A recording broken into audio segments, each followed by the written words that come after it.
Welcome, True Seekers, to another episode of the Straight Shooter Show. My name is Todd Braley. I'm an indie filmmaker, and with me always is the thunder from down under, baby. Itai Guberman, also an indie filmmaker. Also an indie filmmaker. That's right. And today, ladies and gentlemen, we have a gentleman on the show that if you go to his IMDb, it's a mile and a half long. Maybe two, depending on how quickly you scroll. He is an actor, he is a writer, a producer, a director, and we have with us today Mr. Gregory Blair. Gregory, thank you so much for joining us.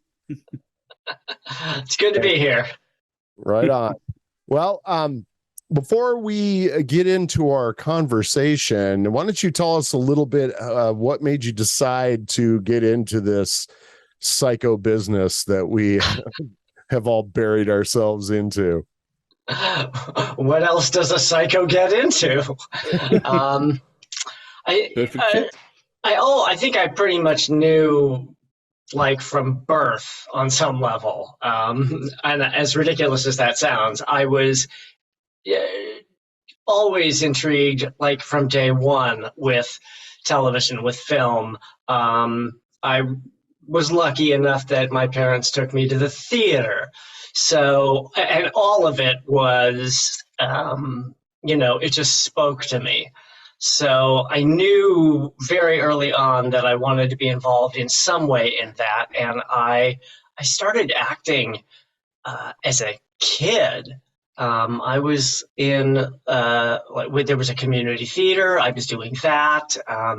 I was fortunate enough to have, my dad had a camera, which kind of almost became mine. And I started making films as a kid. And so I always kind of knew that was something I wanted to do. So I was, doing that. And then I always enjoyed writing as well. I just didn't know what I was going to do with that. I was mostly writing short stories and prose, not screenplays or anything. At least not at that young an age. And then it was like, yeah, that's pretty much what I want to do. I started to do more of it. I studied it in high school and eventually studied some in college, and then just started doing it. So one thing led to another. I think I was mostly writing and acting. That eventually led to producing and directing, and that's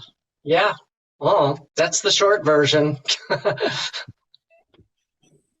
Well, sounds like the rest of us, with the exception of Itai, and he found out late in life. Our Itai found out late in life that he wanted to be a director. But I always give him crap about that. But I don't know. I don't know if I found out I wanted to be. I think I just kind of found out that's where I'm gonna go. I don't think I ever wanted this to be what I don't think anybody really wants this. It's just kind of, you work out that that's who you are, and you have no choice. You can't escape it. It is. It's a calling. If it isn't the thing that you absolutely need to do, you shouldn't be doing it, because it's so competitive and difficult that if it's not your calling, then you're wasting your time. Yeah, that's what I always say. It's not really a want. I don't see it as a choice. It just kind of hits you one day that that's who you are and that's what you're meant to do, and you either try to escape it and be largely unsuccessful, you can't escape, or you just surrender to it and just do what needs to be done. So there's no escaping. I've tried several we are times. Screwed. It doesn't. It never goes away. Because I think if it's your calling, you can walk away, but it'll always be there. You'll always have that itch. Mm-hmm. It's like an addiction, I guess. It really kind of is. It really kind of is. It's just when you say, well, you know what, I'm going to do this, and then I'm not going to think about anything else for at least a year or something like that. And then like 2 hours later, you're like, oh shit, I just came up with this great idea. So yeah, for me it was more like 15 years, but yeah. Yeah, I think that is the biggest, I'm not going to say the biggest, but that's always one of the challenges for, I think, anyone who's in a creative art of any sort, is the ideas come faster than you could ever hope to, manifest them. Yeah. I think you just reach a stage where, these ideas are in your head, and if you don't kind of let them out somehow, you'll just kind of end up in a mental institution or something. So you kind of go, you know what? Okay, let's give it a go. See if this works for me. And I think that's what I kind of did. But I did that for the first time at about 2004. It was like a hobby kind of thing, and then I was like, okay, now I need to keep doing this. Yeah. So, You see, once you get a taste of it, it's like vampirism. You need more. Well, you spend your life trying to work out what you want to do with your life. It's just such a tough question for young people, especially coming out of high school, and even ones who go to university, college, whatever. And then you do something that you kind of enjoy. Like I went to business school because I was good at it, and I did enjoy it. I never thought it was a calling of any kind. I knew that I was more geared towards the arts, I guess, but I didn't know what exactly. And the first time I sort of tried it out and wrote and directed a film, it was like, yeah, okay, this is it. This is it. Yeah. That's cool. I think that's great because, it lets people know that it doesn't have to be something that you know right away like I did. It can be something that you discover. It can be a second career. You know what I mean? Yeah. Yeah, I think I knew on some level, but I sort of maybe let myself get talked out of it. That the arts, you can't make any money. Right. You need to go and do something a bit more practical. So yeah, have a backup plan. I got told that 100 times. Who didn't? Learn a trade just in case. No. If you don't know what you want to do, that is good advice. If you do know what you want to do, that is terrible advice, because not having a backup plan is what will make you succeed, I think. Yeah. If you know what you want to do. If you don't know what you want to do, just do something so that you will have a backup. Yeah, a high school friend of mine came to me, this was years ago, with a question. She said, she now had a son, and she wanted to know what kind of college should he go to learn what you do? And I said, you want my honest opinion? And she said, well, of course. I said, he shouldn't go to a college. He should start getting on sets and learn what the real world is about. I mean, if that's what he wants to do, is make films, really, nowadays, especially you can learn so much on the internet with, not through YouTube, so many people, or what's the thing where people teach? There's probably more than one of them. So many of them, yeah. There's so many of them now, right? But, I said, at the time, I think there was only that one. Masterclass, I think it was called. It's like, there's so many ways to learn how to do what it is that he wants to learn how to do. He doesn't have to enroll in a 4-year college and then, try to get an MFA and then. I said, that's a perfectly fine way to do it.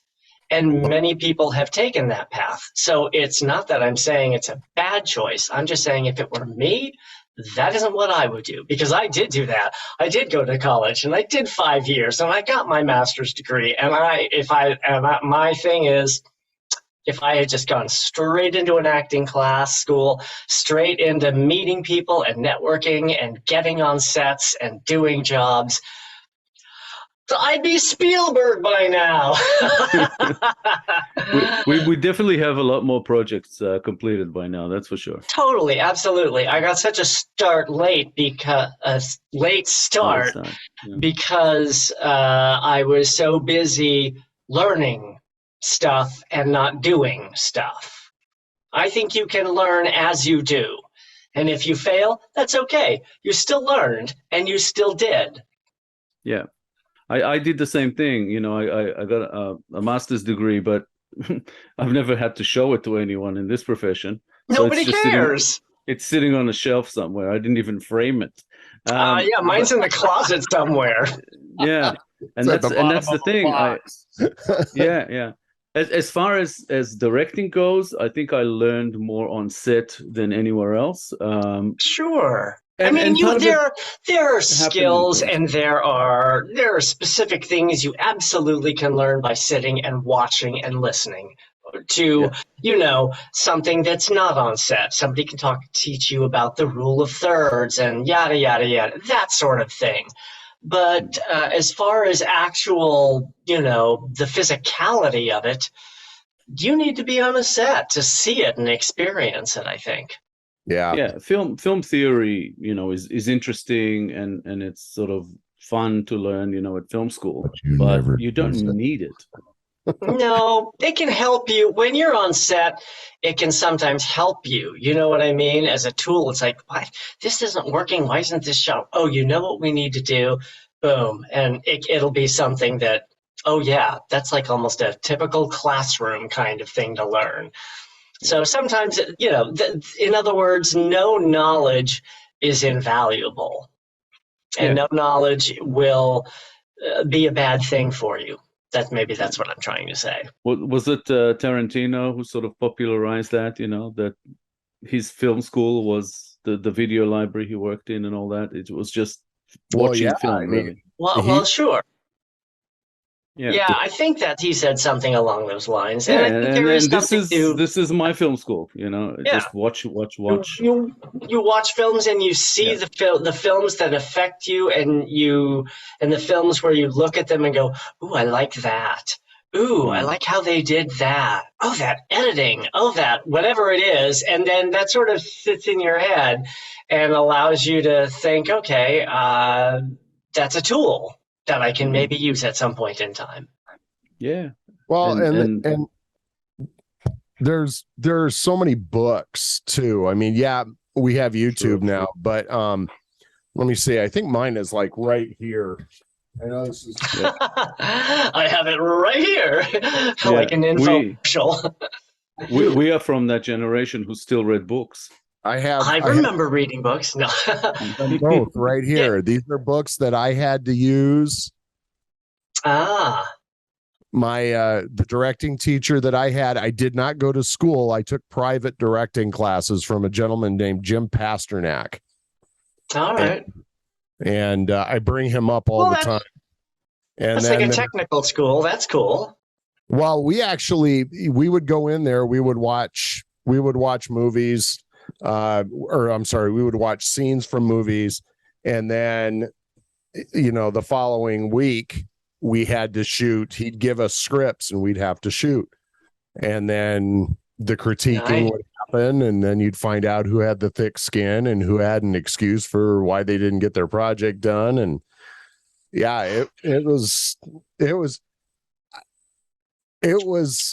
to me, because there was only 6 people in the class, we learned a lot, and it was one of those things that was just, but those were 2 books that we had to have.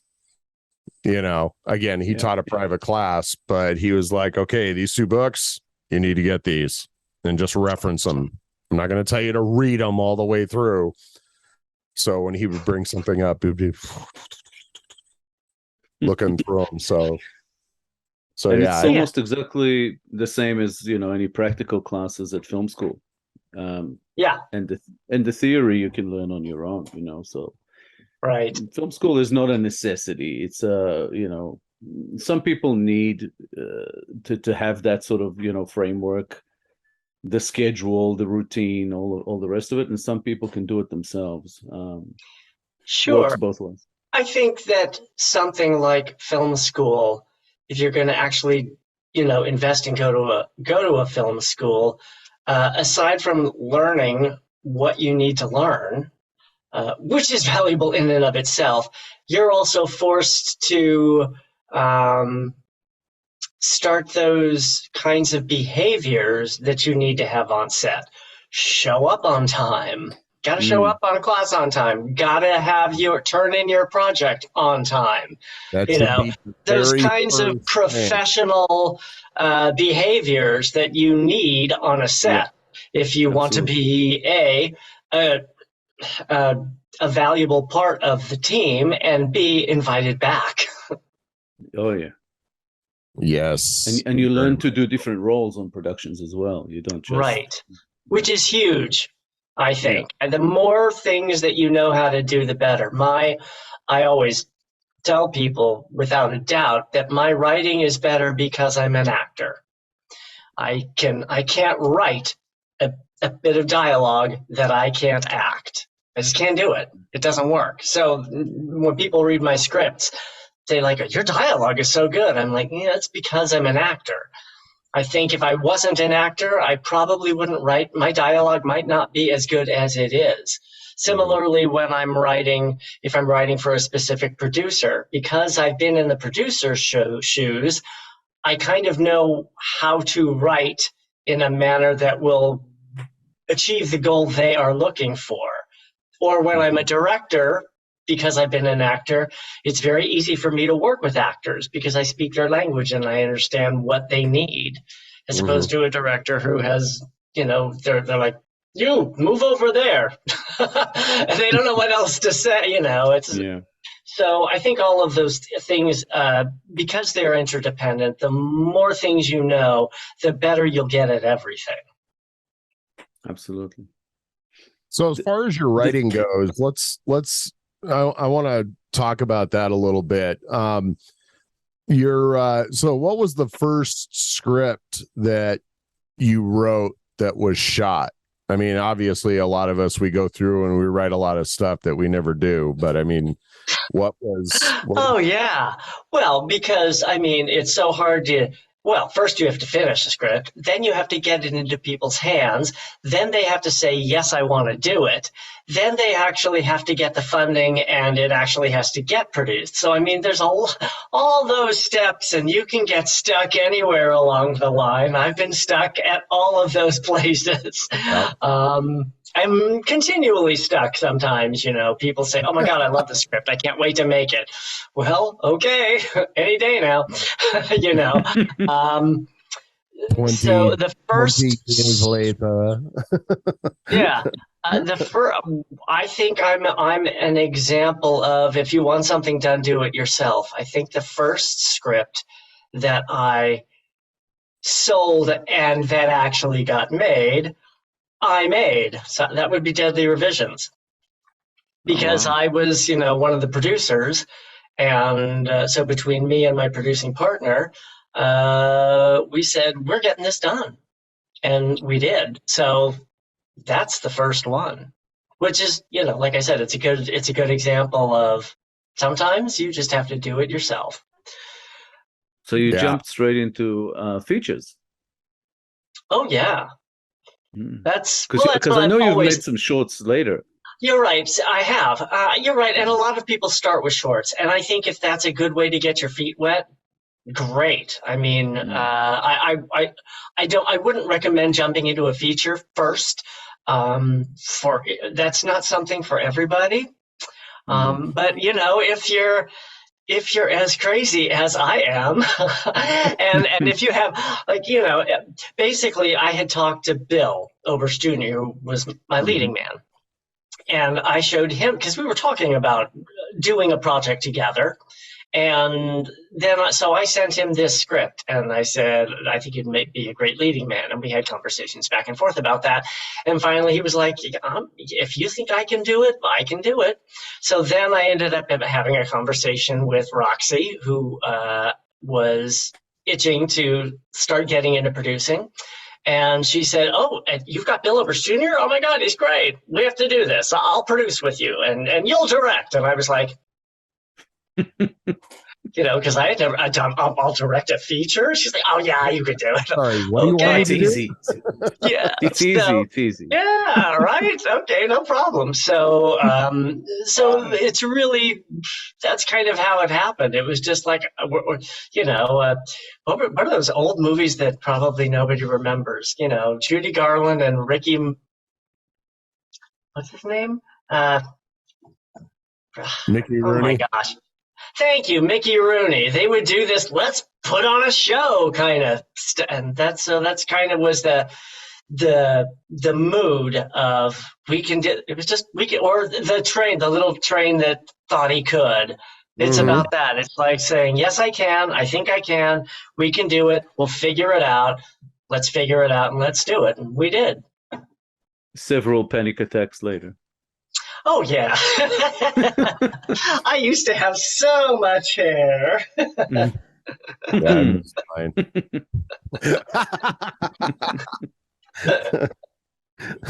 Did I tell you about my afro? Yeah, right before we rolled camera. It's the emperor's new afro.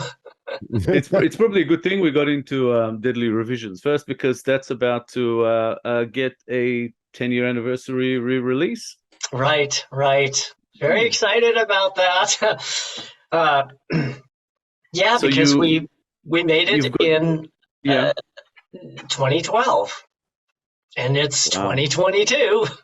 Mm-hmm. And you went back and re-edited some bits, and yes, I over the years you learn a lot, and so looking back on the film, there were always little things I wanted to tweak that now I got the chance to do. So the edits hopefully they're tiny enough that most people won't even notice them if they're familiar with the original. But I cut like 4 or 5 minutes out of the film. And then I also I wanted to play with color and lighting and some other tricks I think I won't even reveal, that hopefully no one will notice if they've saw the film 10 years ago or 5 years ago, even if they rented it or whatever. When they watch this version, I don't think they'll be able to point their finger and say that's different. But I think hopefully they'll be very excited by what they see. So unlike most re-releases, this is going to be actually like a little bit shorter rather than longer. Yes. I'm a rare bird in that way. I'm very much a believer in brevity is the soul of wit, the Oscar Wilde sort of statement. I think a lot of movies today, usually when I finish watching a movie, I go, yeah, it could have been better if it was 20 minutes shorter. I feel that so often nowadays. It's like every film has to be pushing 2 hours when, really 90 minutes would have cut it. So I cut about, like I said, 4 to 5 minutes. I mean, it's a slow burn mystery thriller. So it does have this very sort of slow, deliberate, moody feel to it. I mean, I didn't turn it into an action film or anything. That's not what it is. But I just took out the tiniest little things. Here's an example. There's a scene where Grafton, played by Bill Oberst Jr., gets a phone call. And in the original, the phone is ringing, and he walks into the room, crosses the room, picks up the phone, and says, hello. No big deal, right? I just cut to the phone rings once, and his hand is right there, and he picks it up. Hello. So it's like there's zero. To me, that was just a waste of space. We know the phone is ringing. We know he's walking from some room somewhere and picking up the phone. Why do we have to watch that? I was like, Gregory, that's terrible filmmaking. So that's an example of a cut. And just so no one will notice that. but it makes the entire pace of the film. I mean, you can imagine 5 minutes is a big difference. You know, a Absolutely. scene, if you're watching a scene and there's 10 seconds of your mind wandering, it's only 10 seconds, but it's death to a movie. Well, and I don't think people realize when they say, wow, you only cut out 5 minutes. I don't think they realize how much that is in the grand scheme of things. It's huge. And you go back and you're chopping something up, you know. I mean, it's one of those I'm dealing with that on something I'm putting together right now. So, you know, taking 4 short films and creating this kind of creep show kind of thing around those 4 films. And I shot a wraparound story here a few weeks ago. But the films are, you know, probably between the 4 of them are, I don't know, go back about 5 years, and you're looking at those. And I went back through the movies first and chopped those up and went, okay, don't need that. Don't need that. Don't need that.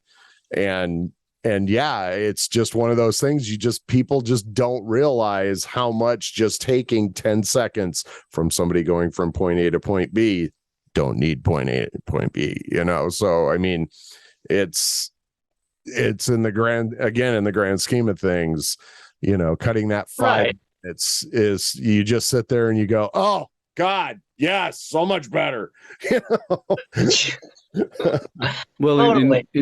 in certain spots, it can be 1 or 2 seconds, and people don't realize how much that can improve flow. Yeah, totally. You know, some of my cuts were 2 seconds. Yeah, I've been told, and it just made something happen. It just pops more. Yeah, and I always get that. Oh, you're so pedantic, you know, because I send notes and I'm like, you know, cut from 122 and sort of get back into it at 124, and they're like, for 2 seconds. I'm like, yeah, but look at that bit, you know, and they just don't get it. And I'm like, okay, just rewatch it after you cut it. And they go, oh, yeah. Yeah. It can, I mean, editing is a very fine art, and I don't pretend in any way, shape, or form to be a master of that art. But in this particular film, I did know what I wanted to do. And so going through it, it was like, that's a dead beat. I'm killing that. So yeah, I was, you know, it is about murder. I was murdering a lot of scenes. Like, get rid of it. Yeah, I wish more filmmakers would do that. They're always adding stuff, you know, all this sort of interstitial blah, blah, blah. Look, there's a bird flying across the sky. I'm like, unless that's really important, that bird is going to be important, or that moment is necessary for a breath, or it's a metaphor, or unless there's some really strong thematic, cinematic reason for that shot, don't waste my time. You know, transition. Yeah, it's get rid of it. Yeah. Make it go away. And for a lot of filmmakers, that's hard to do. They love their shots. They go, oh, you know, it's such a beautiful shot. I framed it so well. I'm like, yeah, but does it help the story? No. There's a phrase that writers, we all know this, and it's kill your darlings. Yeah. And I think that's true for directors and editors and everything else. It doesn't matter how gorgeous the shot is. If it's not working for the piece, kill it. Yeah, you have to be ruthless. There's no question. Yeah. And sometimes it really hurts. Yeah. Especially with, you know, when you're talking about writing and you go, oh, I love this piece of dialogue. It's like, yeah, but does it progress the story in any way? Not really. Yeah. Or, oh, that's my favorite joke. Sorry. Yeah. It's gotta go. Yeah, it's worse when you're saying this to yourself. I love it. No, you don't. Yeah. And that's something I think that takes sometimes just a little, I don't know, it takes time to recognize those things. Maybe it's a level of maturity, and I don't mean in age and adulthood. I mean maturity in your creative journey. That's what I mean. Yeah. It's almost experience, I guess. If you do it once or twice and you see the result, the next time it's much easier to do. Yes. Because you know how much it can improve it. You kind of go, oh, I need to cut more of this stuff. Yep. Let's get out. Yep. So it gets easier, I think. Yes. We get better at killing our darlings. Murdering them. Slaughtering them. Annihilating them. So, speaking of slaughtering, your next feature after Deadly Revisions was Garden Party Massacre. Yes.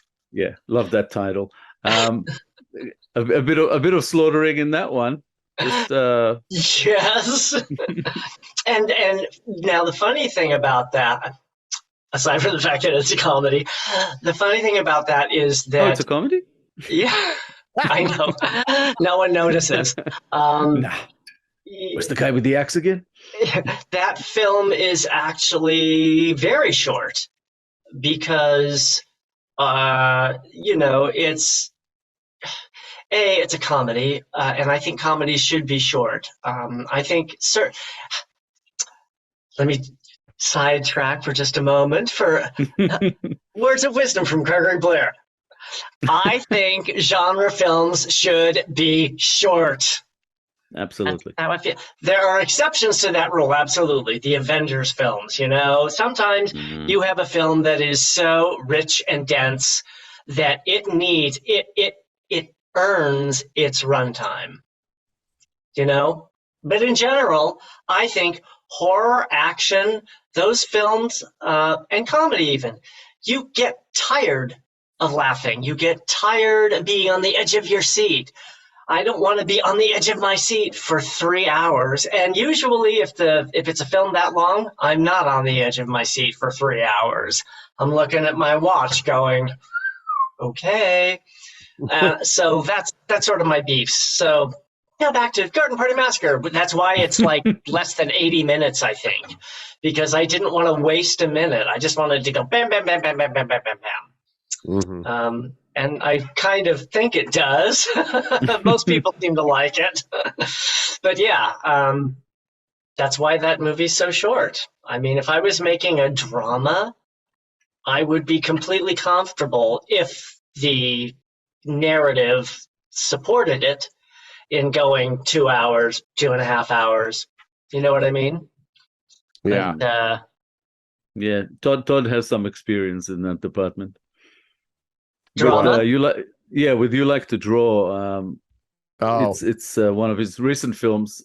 When I watched it the first time, I was like, before I sat down to watch it, I noticed the length. It was what, 1 hour 45. I think the first cut you saw was 154. Yeah. I was like, it's just under 2 hours. I was like, ooh, that's way too long. And then I watched it, and I didn't feel the 2 hours go by. I was like, I don't care about the fact that it's 2 hours anymore. If I didn't feel it, then it earned its runtime. Yeah, whether every little bit is necessary or not is not an issue anymore for me. I was like, it flows, and that's that's important. Absolutely. A lot of other dramas I watched, I usually do the thing you were just talking about. Pick up my phone, kind of scroll a bit, drift in and out. Yeah. And I think that's terrible. I mean, it's the worst thing is if you have a movie that isn't engaging people. I mean, every movie isn't for everyone, sure. Absolutely. And that's, that's fine. I mean, different search for different folks. But yeah, really good movie. I don't notice the runtime. We watched something that was outrageously long. Oh, RRR. It's like at least 3 hours long, which is ridiculous. But I mean, thoroughly engaged the entire movie. It's spectacular, so it's not that I think you can't.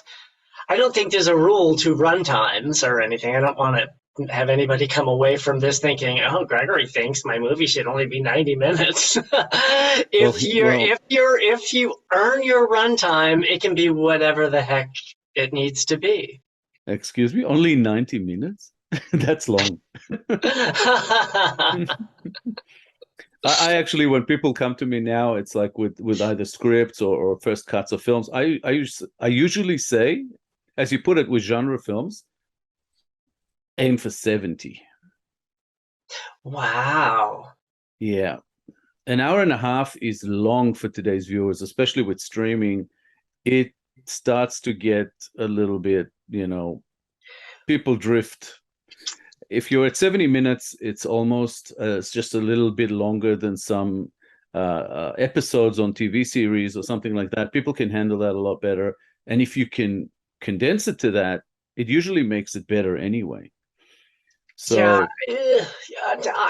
like I said, I'm reticent to put a number on it, but I'm gonna stick with 90 if I have to.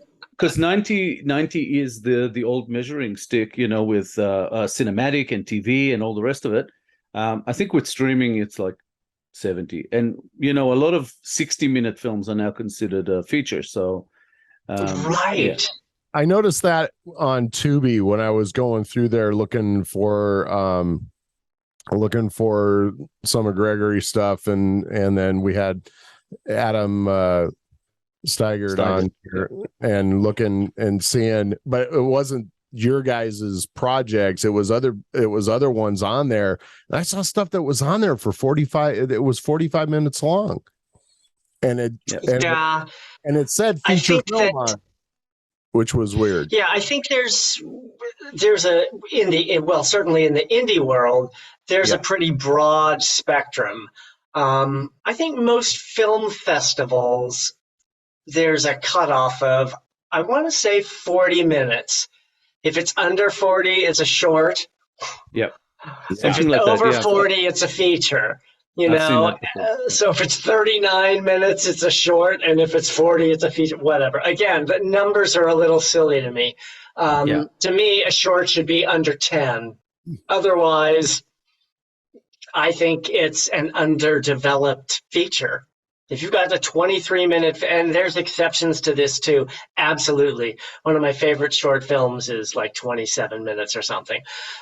But again, earning your runtime, that's what it's all about. But like, I know a lot of festivals, if you're thinking festivals because you're making short films, tip for filmmakers, if it's under 10 minutes, you have a better shot at getting in, because it's easier for them to create a block of shorts with 5 10-minute films to make up their hour than it is to have one 30-minute film and only be able to squeeze 2 or 3 other films in there. They want butts in seats. They want to sell tickets, so they want the most films in each block. So the shorter films have a better chance of getting into film festivals. That's my 10-minute rule. That's why I have that rule. Yeah, it's I learned that one the hard way because I made a 28-minute short. And the thing was, this was quite a few years ago, but the feedback that I got from a lot of festivals was, this film is probably better than, a large percentage of the other films that made it in, but we can't accept it because, we can put in 4 7-minute shorts in its place. Right. And that's horrible. So that's why please, filmmakers, if you're going to make a short, make it 10 minutes, get it into festivals. But the problem with that is, when it's not on merit, it's not on quality, it's just on length, it becomes an issue. Absolutely. Because a lot of people, especially in indie, you have ideas that might be good enough for features, but you don't have the resources to shoot a feature. So you shoot a 20-something minute short, or even 30, 35 minutes, because you can't really push it to a feature, but you can't send it to festivals. Then you're stuck. My advice on that would be, A, find a way to cut it.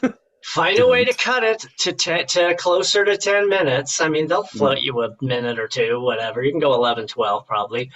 Or save it until you have the resources to make it the way you want to make it as a feature.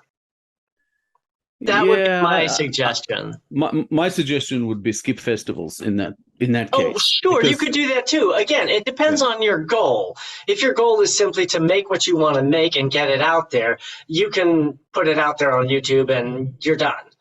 But if your goal is to start to build some sort of, what's the word, pedigree, I don't know, street cred, whatever, because you've gotten things into festivals and you get a lot more eyes on it, maybe, whatever, I don't know, or you have a producer or an agent or somebody who says, you know what, once you get a film that's been in the festival circuit and gets, some laurels, then I'll talk to you. You know what I mean?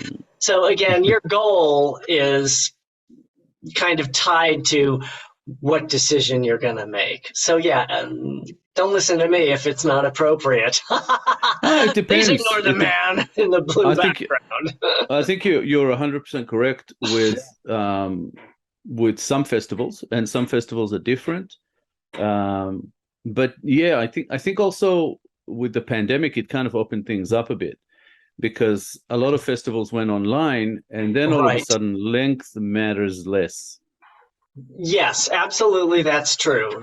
During the pandemic, that was different. But now that people are going back to actual theaters and all that, I expect that rule will sort of slide back into importance to a degree. Unless they have both physical screenings and online. True. Because then they can do whatever the heck they want. I mean, ultimately, I wish it was all about, I wish everything was all about quality, but let's face it, it never is. Even the Academy Awards, there's politics involved. There's, there's all kinds of things even in every festival, do you have a good relationship with the festival director? So quality is generally part of it, but it's never the whole picture. Unfortunately, true. Yeah. And we've seen that in a lot of festivals, and even the quality of festivals, or the quality of the people running the festivals. I mean, let me put it this way. I'm not a fan at all, especially after I heard some behind the scenes of one of the bigger festivals out there that really just drug me into the ground, to find out that some of these big festivals already have their stuff picked before they start taking your money. And that's not. I hate that you were surprised by that. Well, you have to figure it out. This was a while back. This was quite a while back. This wasn't something I just recently figured out or found out. It's been quite a while. I mean, it was probably, I don't know, maybe 10 years ago, 12 years ago. And sure, I can almost guarantee it's probably been going on from your reaction, Gregory. It's probably been going on longer than that. But I don't think politics has ever not been part of every aspect of life. I mean, it is what it is. So I do you a favor, you do me a favor. I mean, because we're friends, and So it's always been there, and it's at every level. That's just a part of life, and you have to say, that's part of the game. I accept that. It is what it is. Yeah. And keep playing. Yeah, I don't. I mean, keep playing the games that you want to play. Right. Yeah, I stopped. Well, I recently entered. Well, and Itai talked me into entering a festival as well, and the only reason I did it because I didn't have to pay for it. I'm like, I'm not going to give people my money. Free fee waiver. What the hell? There you go. Why wouldn't you enter then? Yeah, when there's no, You have nothing to lose. Nothing to lose. Yeah. Right. I think that's the biggest thing that is so disappointing when it comes to that, is the fact that they're taking your money knowing full well, first of all, we're broke as F already as indie makers, and they're going to take your $60 or $50 or even $30, depending on how broke you are at that particular moment, or 10. It doesn't really matter how much, because it's just disappointing. It's disappointing as a filmmaker to have somebody taking your money and then finding out that they just took your money and didn't have any, probably won't even watch your movie. I mean, when it comes to, I think it's like anything. It's that happens. I think that still probably happens in some festivals, that they don't watch your film. I think it happens, though, a lot of times, when you send your work to people, if you're looking for an agent, or you're hoping to get a distributor or whatnot, they can just say, yeah, no, I looked at your stuff. It's not for me. And they may not have looked at it. How do you know? I mean, you can't know. You just have to have, I think, faith that there are some people out there doing their jobs because they actually love it. They love film, they love filmmakers, and they're there, and you're going to come across those people in your dealings as much as you probably are going to come across the other kinds of people. When it happens that you come across the good type of people, and you want to keep them in your circle. Right. And if you come across the bad kind of, what a generic term, but you know what I'm saying, people that are shady or whatever, if you become aware of it, then you go, okay, I'm not inviting them back into my sandbox. Lesson learned. Yep. Yeah. And as you put it earlier, it depends on what your strategy is. And these days, the strategy, it's not that it's moved away from, it's that we have other options now. We don't have to go the festival route anymore. You don't have to go the festival route. You don't have to get a distributor, or certainly not a traditional distributor. You don't need an agent. You don't need a publicist. You don't need all of the things that it used to be. You had to have every single one of them. Right. The whole landscape has changed. Yeah. And that's the thing. If you choose to go, self-distribution and all the rest of it, and you don't want to go to festivals, it's a valid choice. And, festivals no longer matter to you. Other people, they need it for the networking and also for the way that they fundraise and all the rest of it. That's what I was going to say.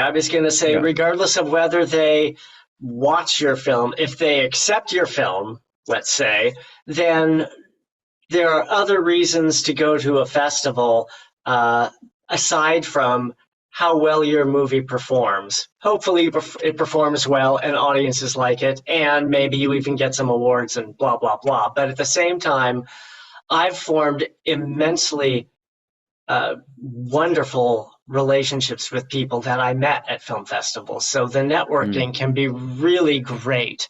I've been to some festivals where I networked and it was like, I never talked to any of those people ever again.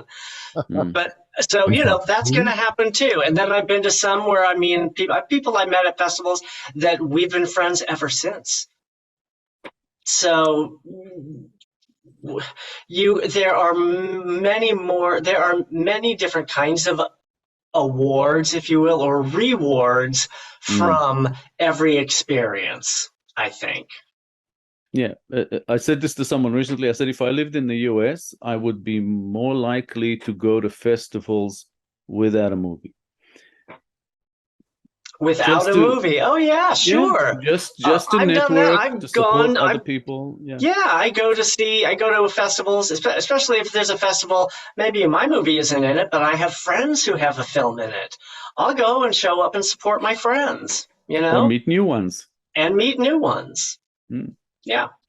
So yeah, no, festivals definitely have their place, I think. But you do live and learn. You from your interaction with certain festivals, you do definitely know which ones to cross off a list and go. Sure. This is yeah, yeah. Like I This said, one is it's like anything else. Yeah, the festivals, distributors, filmmakers that you never want to work with again. I mean, it's oh yeah, everything. It's oh yeah. everything. Actors. It's just part. Again, that's part of the. We talked earlier about learning professionalism. I think that's a part of it. I think integrity, transparency, being a good person, all of these things sort of all get mixed up in the alchemy of, do I want to work with this person or not? Agreed. Right. Right. I just want to roll it back a bit for a second. We were talking about Garden Party Massacre. I'm interested about. Well, it's an aspect that you've dealt with, I think, with in Deadly Revisions, where you had a sort of a smallish role in it. But directing yourself, you had a bigger role in Garden Party Massacre. Yes. You were one of the gang. Yes. How was that experience? Directing and acting in the same movie. Well, yeah, they were very different because I just had a tiny role in Deadly Revision, so that was super easy. There was nothing, and I just sat in a chair. There was nothing to it. It was easy. Garden Party Massacre was more difficult only in that because I was in front of the camera, I would have to go back to, Video Village and look at takes and make sure there was at least one good one so that we could move on to the next shot. But I also relied very heavily on my crew, my script supervisor, for example. She was so on target, and she would say, because I would say, how was that? I could say to her, how was that? And she'd say, well, your hand was different than it was the previous take, or whatever. So if there was something like that. I mean, I'm making that up because I can't remember a concrete example. But that would be a great example, was something like that. She goes, well, I don't know if that's going to cut well. Do you want to do one more take? And then every time she suggested, do you want to do one more take? The answer was yes, I absolutely want to do one more take, because I totally valued her expertise at her job. Do you know what I mean? So that helped make me be able to be in front of the camera, because I knew I had a team watching everything on the other side of the camera while I was in front of it. I had my DP watching for things. I had my script supervisor watching for things. My AD even. Everybody's, paying attention and watching because it's a group effort. I mean, it always is, whether I'm acting or not. I mean, that's filmmaking in a nutshell.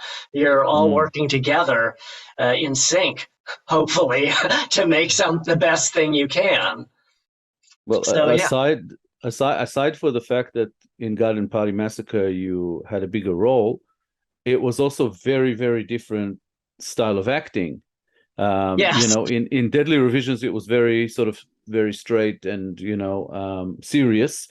And in Garden Party Massacre, it's not just that it's a comedy; it's also very comedic style of acting and very broad comedy.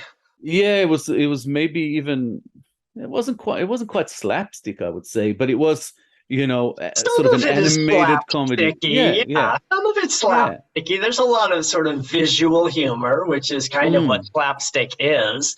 But I mean, in the facial expressions and movement and everything, and it's like I always thought about that directing yourself, when you go back to the editing suite and look at the footage, that would be interesting, if not to say tough. Well, I think all of us as artists can be very self-critical. And so, yeah. So, there would be times when I'd look at stuff and go, I'm not sure about that choice there. But, I basically felt that if, again, on set, in the moment, if my script supervisor and my DP, if everybody else seemed to be happy, and when, my AD would yell cut, everybody would laugh, then that's fine, because that's the goal of that movie, is to make people laugh. So, if it looks a little stupid and it works for the character, fortunately, my character is pretty stupid. So,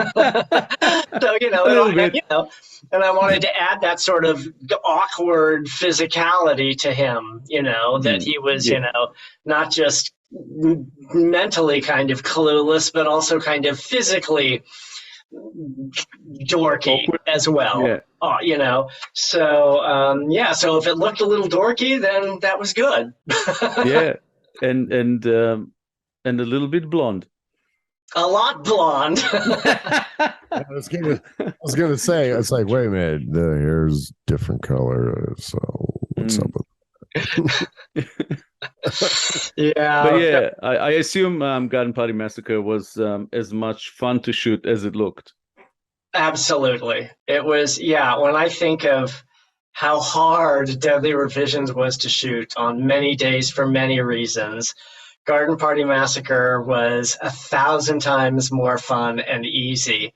We still had planes and trains and all that stuff making me go, ah! Gardeners was the big one, obviously, because we were outside. Almost 50% of that movie is outside, obviously. So lots of gardeners. It was like, it's not Gardener Day. We actually, when I scheduled the film, I scheduled it. We were off on Fridays, because there were like gardeners everywhere, I noticed, on Fridays at the location. So I was like, we're not shooting on Fridays. And it was also trash day. So, giant trash trucks. So I took and sure enough, on Thursday, I'm hearing trash trucks, and I'm like, it's not trash day. And obviously our street we were on, it's trash day on Friday on that street, but on the street right behind us, Thursday was trash day, and I was like, ah! Oops. I was like, I planned so well. But there's your other big filmmaker lesson, is no matter how much you plan for, plan A, plan B, plan C, stuff's going to happen that you are not going to be prepared for, and you'll have to work around it somehow. Yep. Absolutely. I just remembered that we reviewed both films in the one episode on my Indie Review blog, and you called it like your night and day sort of collection. I'm thinking, the colors are very, very different in those two. Yeah, right, exactly. Deadly Revisions is this dark, shadowy, slow burn, moody, brooding film, and so I knew I wanted to do Garden Party Massacre. I was like, I want it light and bright and frenetic and crazy and colorful. I wanted to do like the opposite. Mission accomplished. Well, thank you. I'm done filming anything ever now. My life is complete. Go to bed. The end. That's awesome. Okay, so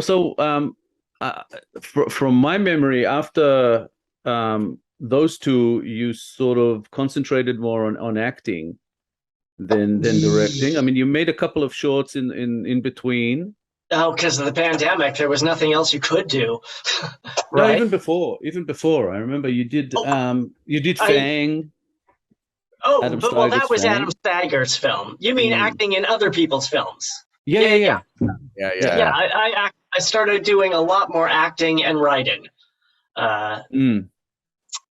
because I don't know exactly how that happened, but I just started getting a lot of people wanting me to be in their movies and or write them a movie, and so that's both. So that's kind of what I ended up being involved with, and as long as I'm working and people want me, I'm good. I love acting, I love writing, it's all good. Because in, I think in Beasts of the Field, you came into act, but you also reworked the script. Yes, well, that film was originally it was written very differently for a different act, not for a different act. I mean, it was written the way it was written, and it had been cast a specific way. And when Chase cast me as a different character originally, and I liked that character, and I was like, yeah, sign me up, I'm good. So we were all good with that.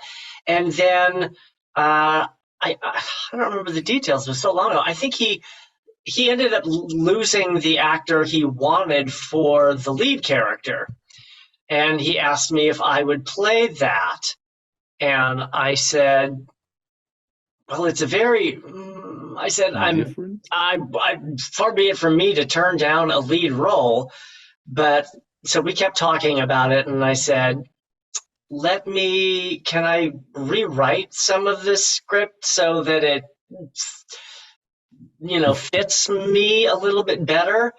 And he said, sure. So I started doing that. And as I was getting into it, I was like, do you mind if I change this too? Because the script was, it was good, but I thought it could be better. So, as long as I was going in there and making a bunch of changes, I made a bunch of changes, and I worked with Chase on those. And so, yeah, at the end of the day, I have dual credit with the original writer. Because I played that character differently than it was originally written, and I knew that it would fit me better as an actor, because you sort of have a brand, and I wanted to also make the character something more than it was. It was originally, he was not a very likable character at all. He was just a user, just a jerk, kind of whiny. And I thought, this is the hero of sorts. We need to make him more likable. People are going to follow this guy and his journey for, an hour and a half. We need to make him more likable. So with my sort of dorky face, I was like, let's give him sort of this, he doesn't think he's being as bad as he is, and he sort of has his heart in the right place, and he's just kind of blind to how bad his partner in crime is, and he's kind of a sad sack more. So there'll be sort of this, people kind of, hopefully people root for him in the course of this story, even though he is deceitful. And I think that makes a character more rich anyway. So that's the story. I thought you injected that sort of comedic feel to the earlier part of the film. Yeah, because if you can make people laugh, they like you. So that was another tool, I thought.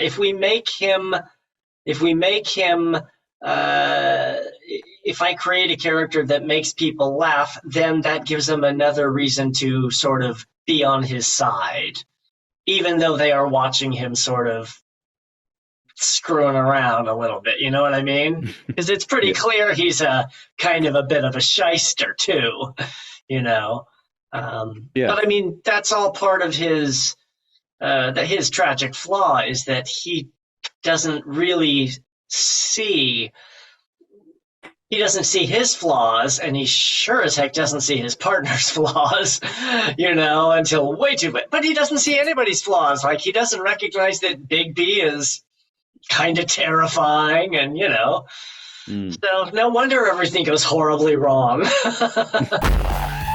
All right, there you go, ladies and gentlemen. That was part 1 of this episode. Part 2 will be coming up very, very soon, so look it up on the Straight Shooters YouTube channel. Thanks for watching. See you soon.